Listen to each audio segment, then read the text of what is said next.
Hello, hello, everyone. I hope you're having a wonderful evening. We are here this evening to talk about the personal statement. So, we are looking forward to a new medical admissions cycle. My name is Liz. I've been a Kaplan MCAT teacher for the last 12 years, and I'm here with Maria Loftus, who is a medical admissions expert. Maria, will you tell us just a little bit about yourself? Thank you. Yes, I will. My name's Maria Loftus, and I am the former Assistant Dean of Recruitment and Admissions at the University of California, San Diego School of Medicine. I was there for about 20 years, and during that time, I had the opportunity not only to, of course, work with my own admissions committee and meet thousands and thousands of applicants, but I also represented the Western Medical Schools, that's Colorado West, to the AAMC's National Committee on Admissions. And over the years that I served on that committee, I became chair of that committee and worked with admissions committees around the country. And what was so interesting was just to find out how different we all do things. I mean, absolutely, there's similarities, but there are differences from school to school as to how we evaluate applications. Well, I've retired now from the University of California and I'm back to, you know, the thing I enjoy doing most, which is working with people applying to medical school, helping to demystify the process and helping with the specific aspects of their application that people individually need help with. And one of those oftentimes is the personal statement. Absolutely. It's definitely a part of the application that folks are going to work on for a really long time. And it is going to be one of those places where we're so glad that we get to have your expertise, given that not only were you an insider of all of this, but actually have quite an extensive amount of experience helping folks as a consultant and seeing and helping them to work through that. So, one of the questions I have for you is what would you consider to be kind of the basics of the personal statement? Kind of what's the timeline that you would tell someone to be working on this as well? Absolutely. So the personal statement is the essay that goes along with your primary application, whether you're applying through AMCAS, which is for all of the MD schools in the country, with the exception of the public schools in Texas. They're part of their own system, which is called TMDSAS. Um, it's also the essay for your ACOMAS application, which is the DO schools in the country, again, with the exception of the public DO schools in Texas, which are part of the TMD SAS. And for both of us, AMCAS and ACOMAS, the personal statement, again, the essay on your primary application is 5,300 characters, which is about a page and a third ish. With the Texas system, theirs is a little shorter. It's about 5,000 characters, so about a single page. And the purpose is to write about why do you want to be a doctor? Who were the important people and events in your life that made you the person you are today, who has discovered and confirmed through your activities that medicine is your passion and that you've got the right stuff. And you've only got 5,300 characters to get that all in and to do it in a way that is a compelling story. And as you mentioned, this is not an essay that you're going to sit and write the weekend before you submit your application. I've been working with clients who began a couple months ago. And ideally, I would say that you do want to set aside, um, 4 or 5 months, which means you need to be starting to write it now. And it's not that it's going to take you a solid 4 months to write it, but in a perfect world, you'll do your best writing if you write and set it aside. Come back and look at it with fresh eyes, start to make edits, maybe rip it up, start all over again, start to write again, set it aside, and repeat. And that's how you refine your thoughts, you refine the stories that you want to tell. And you've probably heard other people say this, and you're certainly going to hear me say and show an example tonight, is you want to show us that you have the qualities that we're looking for, not tell us. Because think about the last time you went to a party and someone that you had never met before comes up to you and says to you, I am the nicest person you're ever going to meet. You would probably look at them, a little askance. It's not that you automatically don't believe them, although you might find that a little off-putting. Uh, but if in the course of the conversation, you decide that this is one of the nicest people you've ever met, you're way more invested in that decision because you made that decision. Well, it's the same thing here with your personal statement. You could tell us that you have all the qualities that we're looking for, but that's not terribly compelling, nor am I invested in what you're telling me. However, if you tell me a story and I come to that decision, then I'm way more invested. That takes time to develop your essay. And so, yeah, ideally, you should be starting to write your essay right about now. Well, and that's actually a question that we got from Danny in the audience, just, am I behind? Am I already behind? I think also let's just speak to that like heart of the pre-med because we all always feel behind, right? So Yes. it's like there's so many things in the air. But first of all, are we already behind if we haven't started? I did say in a perfect world, knowing that you've got all sorts of other things that you're juggling. But it depends on what else is on your plate right now. For instance, I'm working with clients who are in the last few weeks of studying for the MCAT. And the MCAT is, the most important thing that they need to be working on right now for these particular clients. And so as soon as they take the exam, then we're going to really put some concentrated effort into working on their personal statement. It would be lovely if you can start now. If you can, great. If you can't, then be focusing on what it is you need to be doing. And I don't know what that is, but you do. You know what is coming up ahead.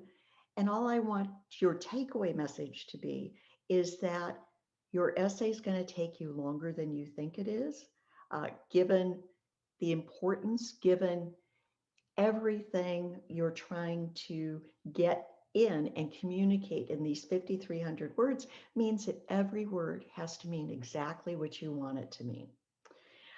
That's going to take you a bit. And so get started as soon as you can. Well, and I would even just encourage everyone to use this event to just get started Yeah, and to not worry about your word limit and not worry about what you want to accomplish, but just get V1 done, right? So we right. know we might end up with the 10th version being the one that actually gets submitted, but I think that hurdle is more mental in a lot of ways of just get started. So Right. set That aside some blank time. piece of paper. It's intimidating.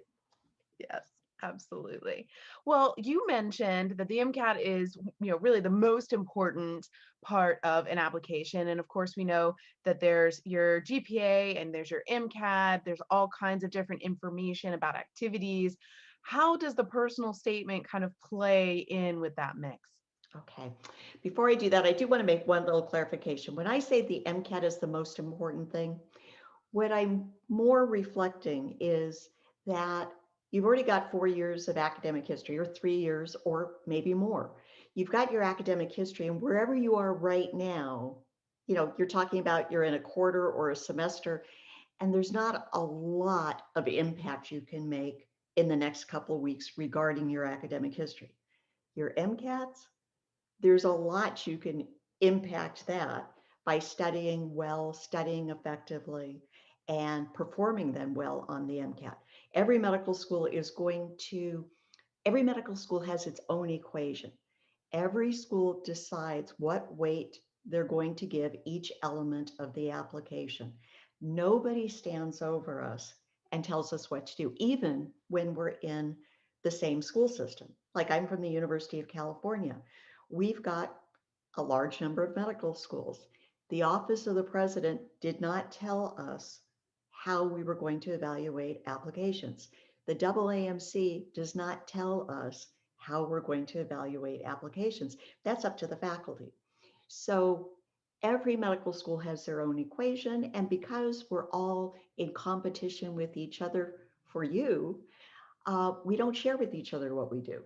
So because, we've got the recipe for the secret sauce to get us exactly the class that we want. That said, um, the personal statement is important.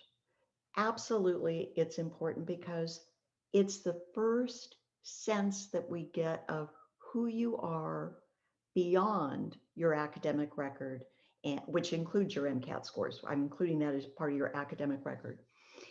And if we read your personal statement and we like you, we're a little bit more invested in your success, which is not to say that a great personal statement is going to overcome MCATs and GPA that are outside of the bell curve of what that particular medical school is considering. Conversely, though, and perhaps more importantly, I don't care how great your GPA and MCATs are, if we read your personal statement and we say, eh, or even worse, we say, I don't like this person, it goes to a second, a reviewer. And if they also read it and say, no, really not blowing my skirt up, we don't need to interview you to confirm that.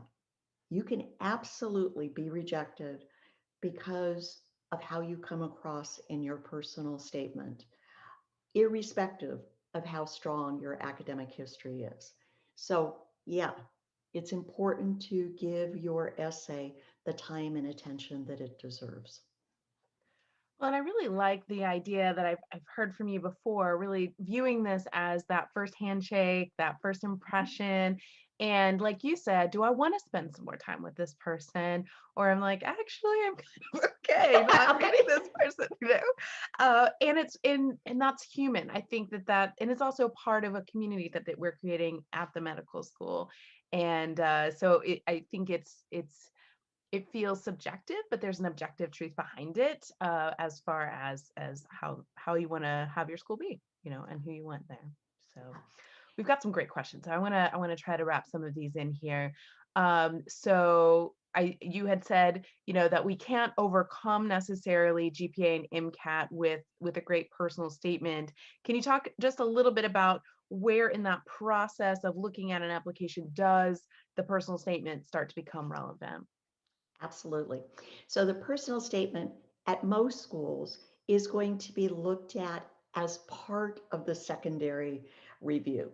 And the secondary application is that individual medical school is going to be asking you for additional information. There will be additional essays.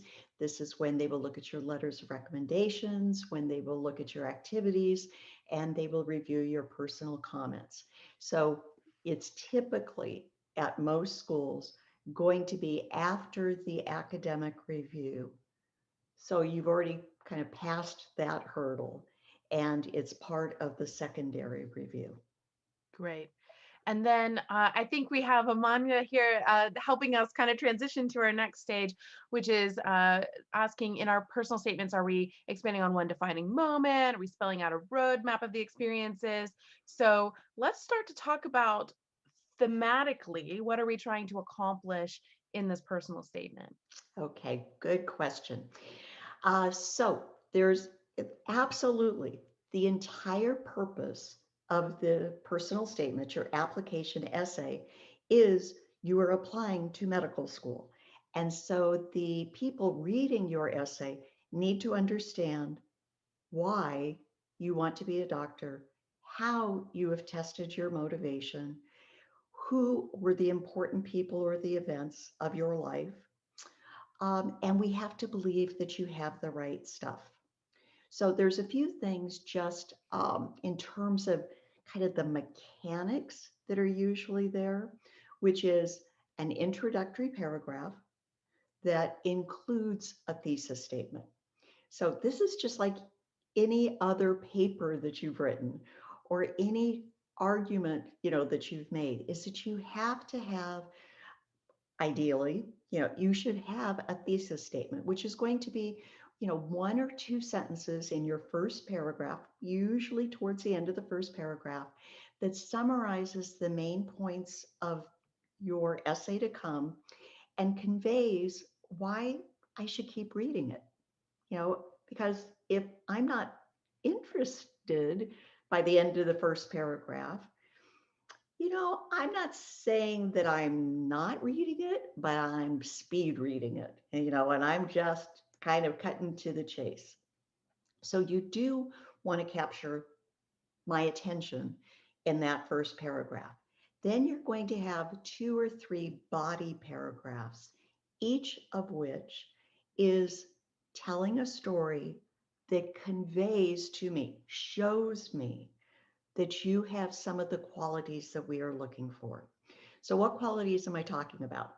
Go to the AAMC website, type in 15 essential competencies, and you'll be taken to the page that are the qualities that medical schools have developed to help you understand what is it beyond your GPA and MCATs that we consider to be essential.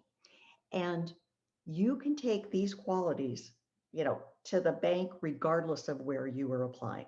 I don't care if you're applying to ACOMA schools or the Texas schools or an offshore international medical school. Every medical school in the world would consider these qualities to be important in a physician. They are things like cultural competency, perseverance, being a good team player, things that we all want in our physicians. And you're not going to be able to show all of these things. You may not even have all of these qualities. But in your essay, each one of those paragraphs, the body paragraphs, should be demonstrating to the reader that here's one or two qualities that you have. I should be able to identify them through the story that you tell. And then your concluding paragraph, which would be paragraph 5-ish, is where you recap your thesis statement, the qualities you possess. You're going to include some reflective thoughts on what you've gained from the different experiences, the different events of your life, those people of your life, and how and why they're going to make you a better doctor. And you conclude with, a sentence that is along the lines of how excited you are to be here now beginning your journey to become a physician. So I've got an example that Mhm. we'll be pulling up momentarily that takes a real, personal statement, the first paragraph, the last paragraph, the thesis statement in the first paragraph is bolded and it ties in. You can see how it links back to uh, the last paragraph so that the story is complete. Now, this particular essay was written from the standpoint of qualities that this person developed in part through a hobby that he had. He was a musician. Other people are going to be telling their story more chronologically in terms of people and events of their life.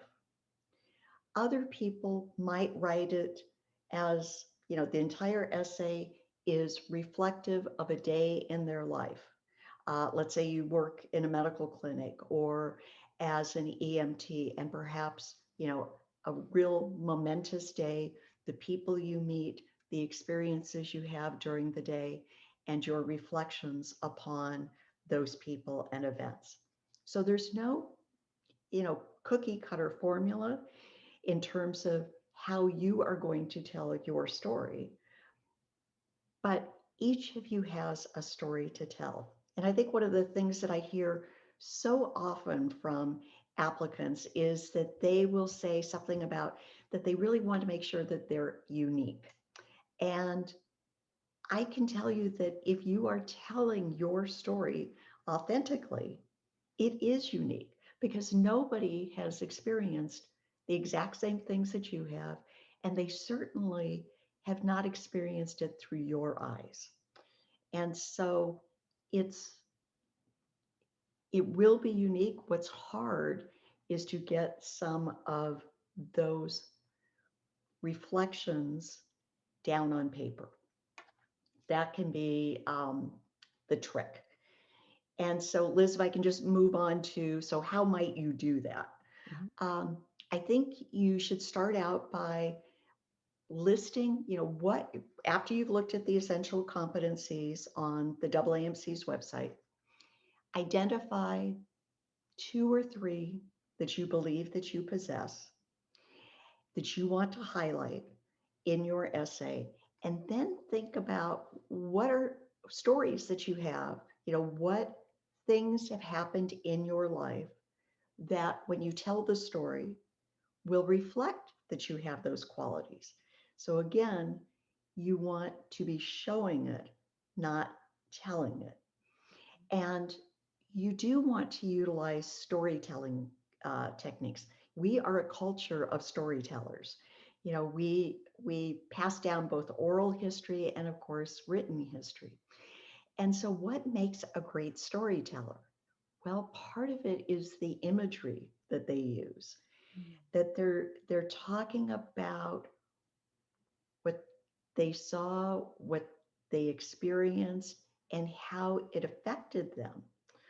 And so you might need to ask yourself some questions, some reflective questions might help get you thinking about how you would tell this story.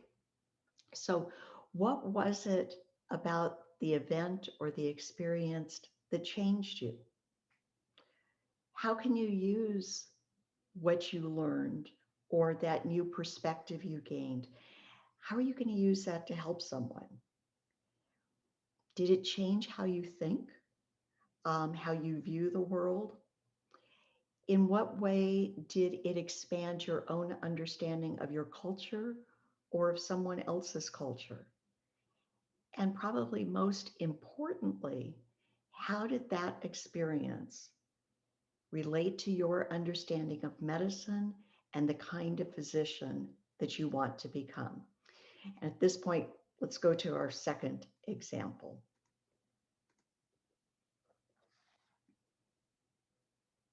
I think we've got that there.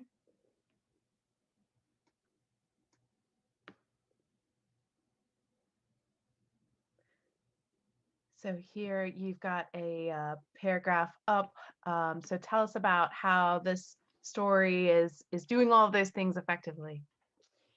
So, this is a story about a clinical experience, a clinical activity that this applicant had. And he's talking about a child that was there as a patient. And, you know, he goes on to talk about developing a relationship with this child and pulling him out of his shell. And so not only how the experience um, of being sick, how that was affecting the patient, but also the reflection for himself of what he learned from interacting with this patient, and that and realizing that medicine and every patient's story is not only just personal for them, it's personal and going to be different for the caregiver, the physician. Mm. And this was insight he didn't have until he had this clinical experience as a volunteer with this child patient. And I think he did a beautiful job of just talking about how, what his reflections, what his changed perspective, the insight that it gave him as to his future as a physician and the kind of physician he wanted to be, in terms of caring and responsive to each patient in their own right. Mm. Well, and I think what you mentioned earlier about those core competencies, you can clearly see them coming through without him coming out and saying, "Look how compassionate I am," right? And so, or look how well I am understanding the patient's needs, And so I love this because you can already see him growing through this, and like you said before, I'm drawn into the story and I'm Yeah. I'm intrigued. I want to know what happened. And so we've got And a you're great getting question. and you're getting warm fuzzies about Right. this person. You like this person, as opposed to if they had just said, I volunteered at such and such, hospital where I would deal with children undergoing medical treatments and I would play games with them. Mhm. And, Right. so very, very different in style. Do you often recommend telling the story like of a particular time or of a particular patient or interaction just for that immediacy? Does that often help folks to be able to communicate that better? Yes, it's be specific. Whether you're talking about a student that you tutored or the excitement of research that you conducted or a person that you met, you know, tell us a story and be specific about what was happening, what you did, what you learned, how you changed, and how that's going to relate to your becoming a physician. Hmm. And you're going Well, to hear that theme over and over and over again as you look at your application. And that should be the purpose when you're writing your activity descriptions and your most meaningful comments, and you're going to the interview and you're telling a story. It's all about how does this relate to your becoming a physician. And if it doesn't relate, then maybe this is not, something that you should be talking about right now, given that you've only got, in this case, 5,300 characters, mhm. including spaces. So if it doesn't have anything to do with being a doctor in terms of how it shaped you and led you to this point, then it's not relevant to this essay. Well, and I think if we start with that brainstorming process with those core competencies in mind, then if it is, like we saw before, music or athletics, or it's volunteer work or it's lab work, all those things can still come back around to physician as long as that's at the Mhm, core of mhm. it. We've got some really great questions coming through on this. So let's hit up a couple of these. Priscilla asks us, about those boundaries. She's saying that there are some own, family medical issues. Does it become oversharing if we use some of those examples? It depends on how you write it. Um, the the insight that we need to be getting is how these things affected you, shaped you, matured you. So so it's not oversharing to be telling the story, but if the story is all about the other person is not who's applying to medical school. You are. So you would briefly set the stage so that we understand the context, but then you need to be turning your attention, as these two examples have done that we've shown, um, as to your internal dialogue, your internal growth over what happened. And I would also caution, if the decision to enter medicine is something that has been made recently because of an event. Let's take, the COVID pandemic. If you lost someone to COVID in the past year, first of all, my heart goes out to you. If you if this was the lightning, moment when you decided you wanted to become a physician, many medical schools would consider that to be perhaps a a reaction to this event that happened that you still need to go test your motivation.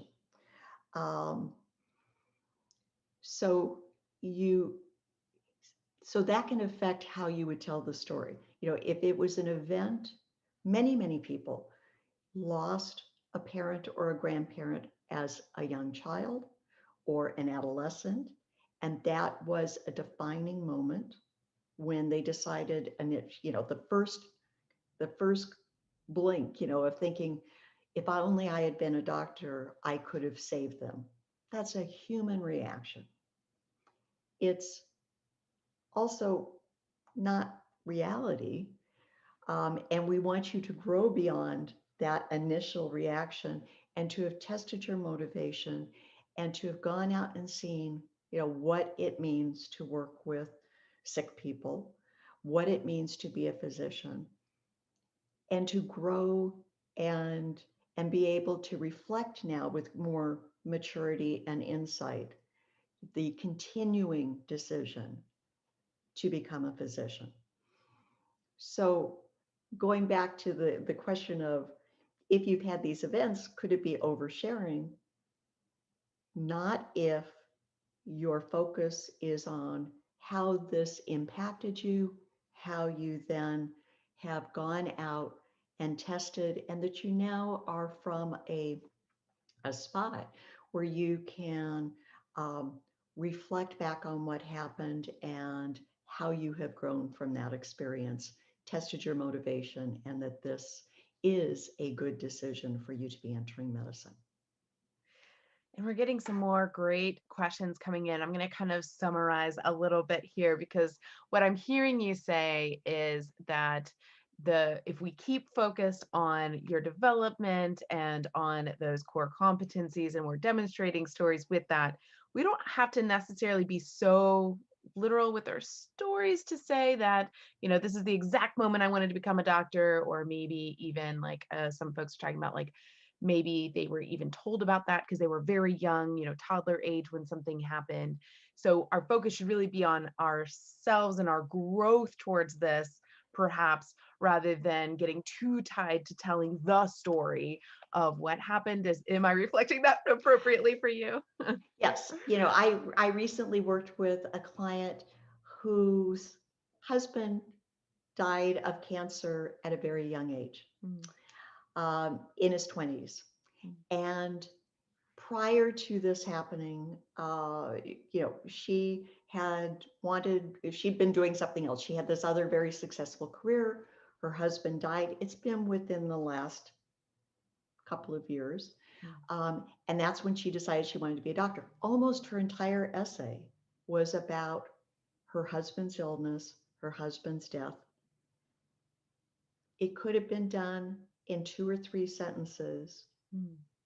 that she was inspired and motivated to consider a career change, that her prior career just didn't measure up anymore.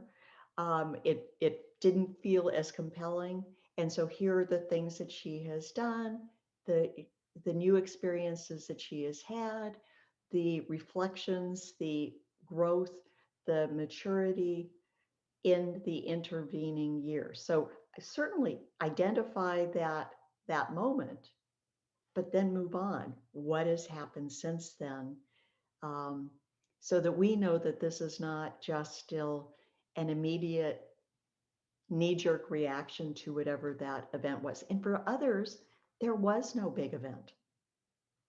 There was no moment.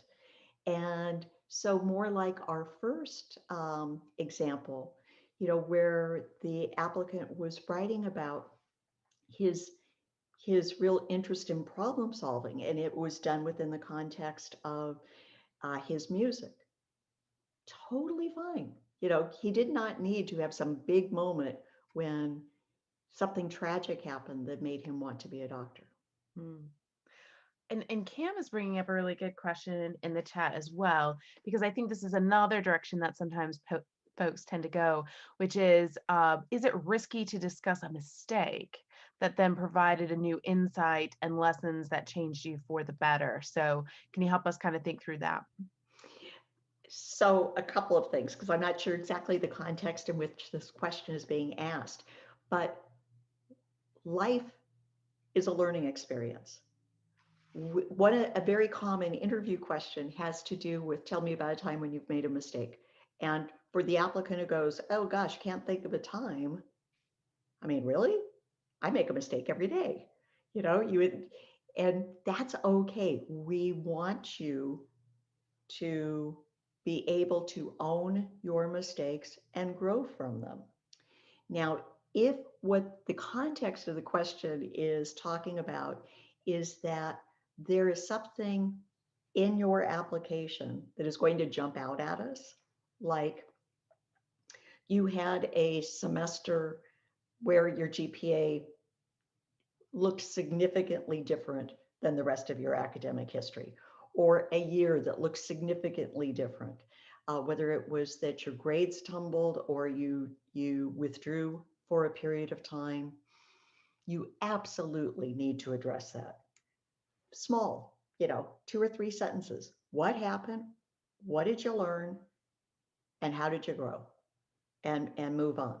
Do not presume that we're not going to notice, because we're going to notice. And if you don't tell us what happened, provide some context for that, then we're going to make up a story. And when we make up a story, it's never good. So, way better for you just to address it. Now, if it's something even more serious, you will be asked as part of your application, were you ever placed on academic um, probation or a disciplinary action or a misdemeanor or a felony? Any of those things are going to trigger a separate essay that you need to write. It's not 5,300 characters, it's 1325, but you will have a different spot. Instead, what I'm talking about in your personal statement is where, like I said, there was a semester that you went from being, you know, an A- student to a B- student. And I am not saying if you got AC that you need to take time in your essay to explain that. Probably not.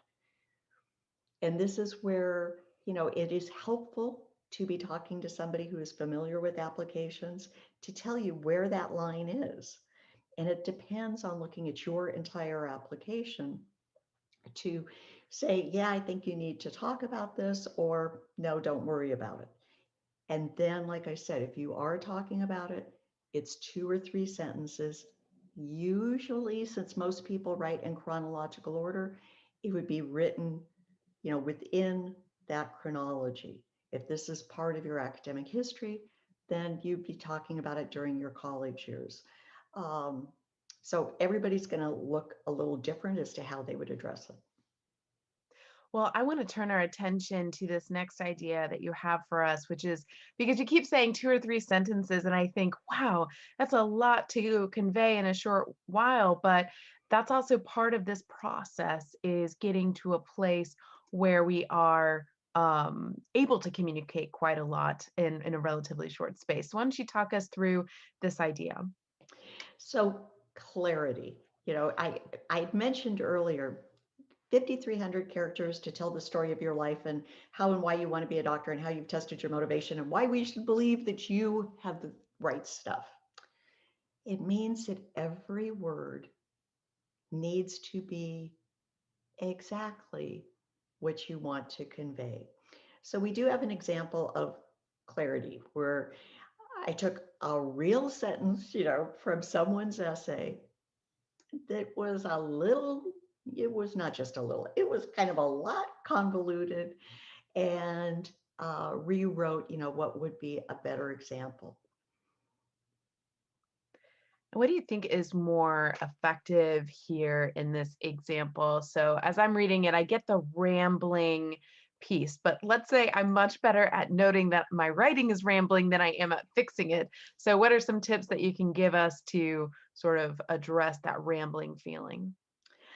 Um, so one, read something out loud.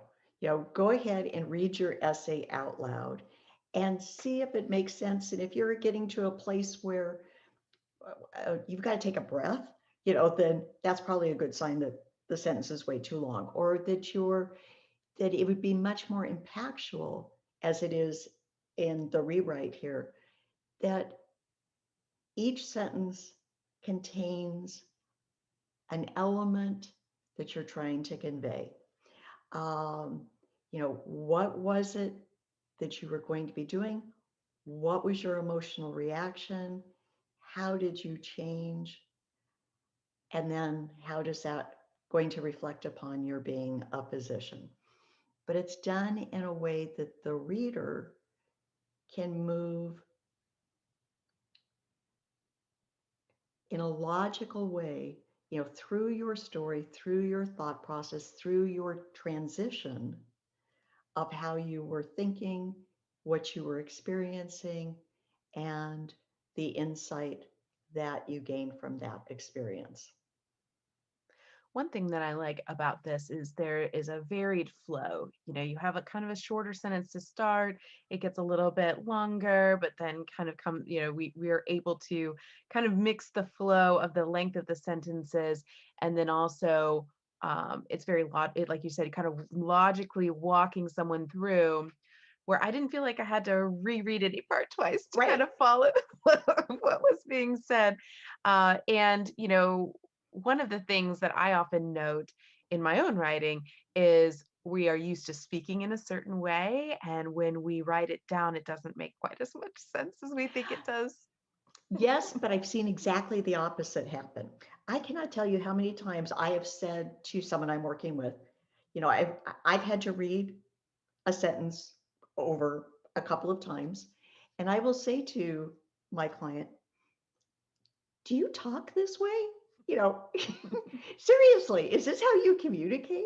Using big words. You should never use more words or larger words than you absolutely need to. It is much more effective to speak plainly. What is it that you're trying to say? Using language that is appropriate. So, depending upon how you talk, it may be that you need to get a little bit more formal with your writing. But if you're writing, you're used to doing scientific writing, academic writing, you probably need to make it a little bit more conversational and personable.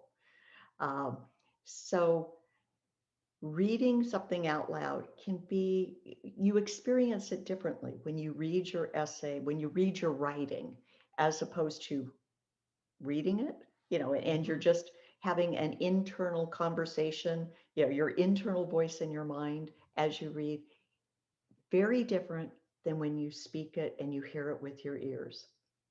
So I think that's a really valuable technique, but you're also going to want to show it to someone who is familiar with this kind of writing.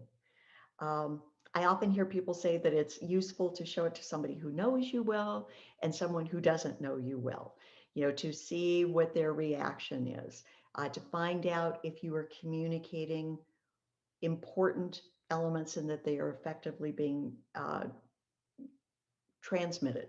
That the person who doesn't know you still can read your essay and make certain draw certain conclusions about you and your motivation for medicine and the qualities that you possess. That could be useful, absolutely. But what I have seen is that oftentimes once somebody starts sharing, they start sharing their essay with many people, and all of these people have different input. And by the time you get done trying to incorporate everything that all these people are saying to you, it ends up being really pretty superficial and kind of vanilla and not very effective. So I would caution that you don't want to show it to too many people, but certainly someone who is familiar with what does a medical school application essay look like, and are you effectively communicating the qualities that you want to be communicating and that they understand why you want to be a physician. That's great. And I think that's a really good caution because we do often look for more input and then sometimes it's too many cooks in the kitchen and you just end up with mush. Um, One thought I had as you were sharing about that was even just really narrow the kind of feedback you're looking for. And so to really ask a friend who's reading it, does this sound like me? That's all they have to let you know, Yeah. or, can you understand what I'm trying to say? Rather than, oh, you shouldn't have this piece there, that piece there, but maybe perhaps that would be a way of narrowing some of that feedback impact. But also thinking about the grammar, and I want to talk some about that repetition. Sometimes we get in a rut of the way that we write our sentences. And so tell us a little bit about this I problem. What are you pointing out here? Oh my goodness. I would have admission committee members all the time sit with a red pen and an applicant's essay and circle how many times they began a sentence with the word I. I did this. I did that. I single handedly saved the world is how it comes across. So we very much, one of those essential competencies is being a good team player. And we want you to share the wealth in terms of accomplishments and to own your mistakes. So if you were talking about a mistake that you made, it's okay to say, I screwed up, I did this. But when you're talking about um, you and others that were a part of something successful, and I don't care if you were the president, the chairperson, the person in charge, you did not do that. You were not successful all by yourself. That team, your colleagues, made the event successful. So share that. Now, I can't tell you how many eyes is too many. Um, I can't, all I can do is say to you that at some point it starts to make people twitch, if you've got a percentage. And I certainly imagine that part of that is what else is the content. And if the content makes it sound like you are taking credit for everything good that happened, everything good that was accomplished, that I at the beginning of the sentence is going to grate much more so than if the content is not your owning all the good things that happened and not sharing it with other people. Then they're probably not going to notice as much that you started with I. So it's the pronoun I. If in fact you are trying to convey the good things that you did, then give serious consideration to how can you restructure your sentence so that you're not saying I. Well, I think there's also a converse where it could potentially become all about we and potentially not. So can you tell us a little bit about maybe how to prevent only talking about group group things and sort of the importance of connecting that to the story that is actually this is an application for myself. So again, it's when you're then talking about how did you grow? What did you learn? How did this change your perspective? And how does this relate to the position you want to become? Then that's the appropriate focus on you. And remember, many of the activities that you would choose to write about in your personal statement or be describing as an activity or your most meaningful comments, those also very well may be things from whom you are getting a letter of recommendation, somebody writing about you because of these great things that you did. Let someone else sing your praises. You want to show by the things that were accomplished in your by your group, by the team you were on, by the organization you were with, and be showing through your own storytelling of here is how you grew, these are the ways in which you changed, and this is why it's important for the physician you want to become. Mm. Well, I think those are really helpful tips. We've got some more questions coming through that I'd love for us to be able to get to as well. So, one that is coming through, just talking about as a non traditional student further out from those first undergraduate years that might have had a lower academic history. Recent academics being much more indicative of future potential, how much of that should be addressed or should just sort of be episodic moving forward, kind of help us figure out how much of that should be included. Again, it depends on how big a difference, we're talking about. Um, but it's not at all unusual for people in, say, their freshman year, maybe even into their sophomore year, for their academic history not to be as strong. And perhaps they had to go, back as a post-bac or a graduate student to still try to um, beef up and demonstrate that they have the intellectual wherewithal to navigate the medical school curriculum. Many medical schools, automatically discount earlier academic history in favor of more recent history. Others don't. So when I'm working with clients, again, it depends on how big a difference is, how much time has expired. Um, that helps me to make the assessment of, is it something they need to address? And the reason that many medical schools will discount earlier coursework, particularly freshman, sophomore, is because, for the most part, we all know that those first year or two of college is a huge transition in which lots of people are young and stupid, and they need to figure it out. They need to make that transition from what did it take in high school to perform to what's it take in college, or just adjust to the newfound freedoms that they're experiencing. And so if you were just young and stupid, say I was young and stupid, um, what grates on us a bit are people who say, once I decided I wanted to be a doctor, then I buckled down, which is kind of like saying to us, once I understood that there was actually a reward, a goal in mind, then it was worth my time and effort to put in.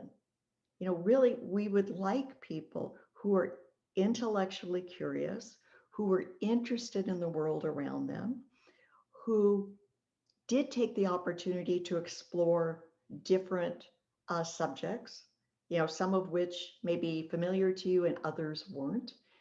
Um, and the people who inherently want to do their best for them, not because there's a reward at the end. So that's where we get back to these qualities that we're looking for and how you have lived your life up to this point, what it suggests about you.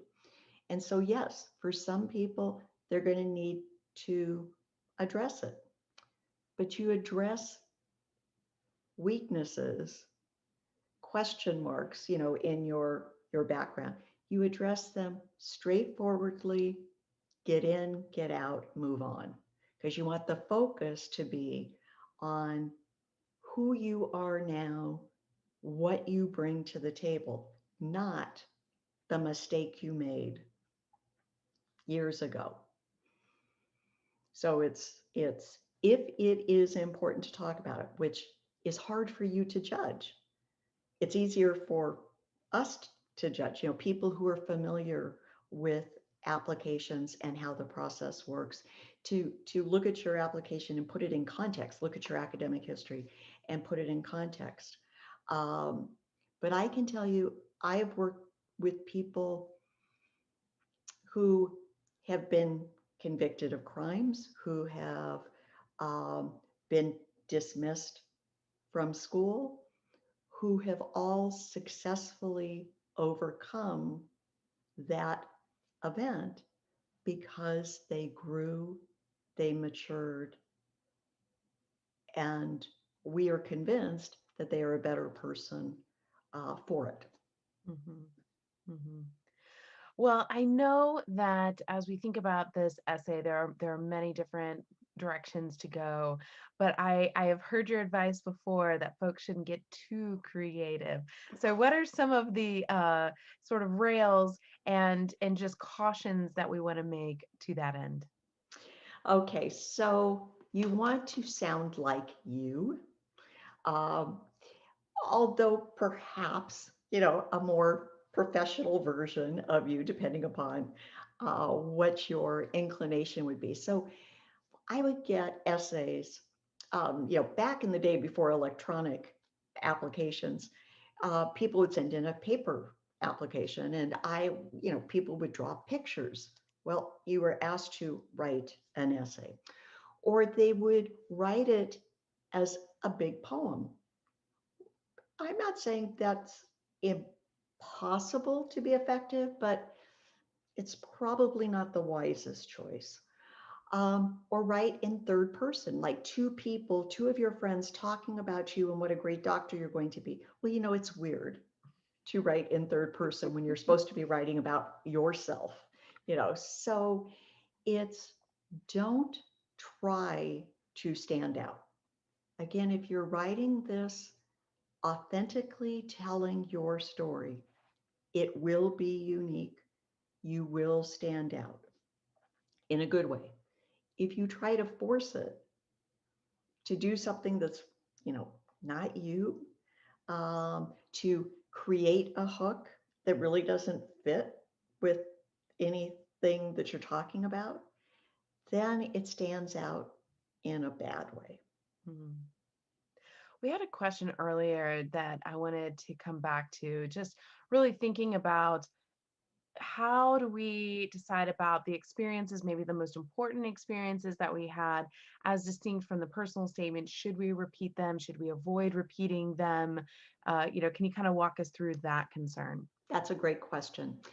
For many people, they have a few seminal events, activities, experiences that they were seminal. They learned so much, so different perspectives. So it is entirely appropriate to have an activity be one of your most meaningful, where you're writing, why was this a meaningful, transformative experience in your activity section, and have at least one of the three that also shows up in your personal statement. Because if it was most meaningful in terms of helping you to develop to be the person you are, it makes sense that it would show up in your personal statement or in secondary essays or as part of an interview. But what you don't want to be doing is just repeating and focusing on the same qualities, the same attributes, the same reflections each place, because then you've wasted character space. Instead, you want to now add to my understanding of you. So, as a for instance, someone who is um, a collegiate athlete might, in their activity section, talk about how they learn time management skills through this activity. And in their personal statement, they might be talking about how they also grew maturity wise, over the course of, you don't just wake up at 18 and become a collegiate athlete. You probably started as a child, and that over the intervening 10 years, that you went from being very focused on me, and, am I going to get to play the star role and get, make the most points, to what's good for the team and that maturity. And then later in a secondary essay, maybe you're going to talk about an injury that resulted and your experience with the medical profession and things you observed, things you experienced, and how that helped you refine and focus in on the kind of doctor you wanted to become. Or maybe you started mentoring junior players. And so you're demonstrating teaching and mentoring, which is so central to being a physician. So you can be talking about the same activity, as a big umbrella over this substantial activity, and talk about it from many different perspectives and show different qualities that you have developed because of that activity. Totally appropriate. No, I think that that's a great point. Even as we're thinking, I want to kind of recap a little bit of what we've been talking about tonight and start to wrap up a bit. But I was even thinking about those great, that list that on the AMC of the 15 essential competencies. So it's pretty easy to potentially say, here's one that I can talk about and demonstrate in my most important. And then maybe here's another two or three that I can kind of integrate into my personal statement and make sure I'm not repeating because I'm trying to demonstrate something else, or there's a different story, or there's a different connection there. So I want to say, Maria, thank you so much for joining us this evening and lending us all of your wisdom. Thank you, Liz. It's always a pleasure. And I wish everyone success in the upcoming application cycle. And like I said, be sure you reach out to someone who is familiar, your advisor, your faculty, a physician you've worked with, us, and let people help you in getting your personal statement just the way you want it. Yeah, we all want to put our best foot forward. This is an involved process, and so you want to make sure you gather your resources. So we're happy to be a part of that process, and I know each of you all probably have folks in your group around you at school, or potentially just around you at work, or some of your volunteer areas that can help you as well. But yes, definitely gather those resources to make sure that you're really introducing yourself well to those schools in your personal statement. Thank you again for joining us this evening. We really enjoyed having you. Thank you for your participation in the chat. Have a wonderful evening, and we wish you all the best with your future medical career.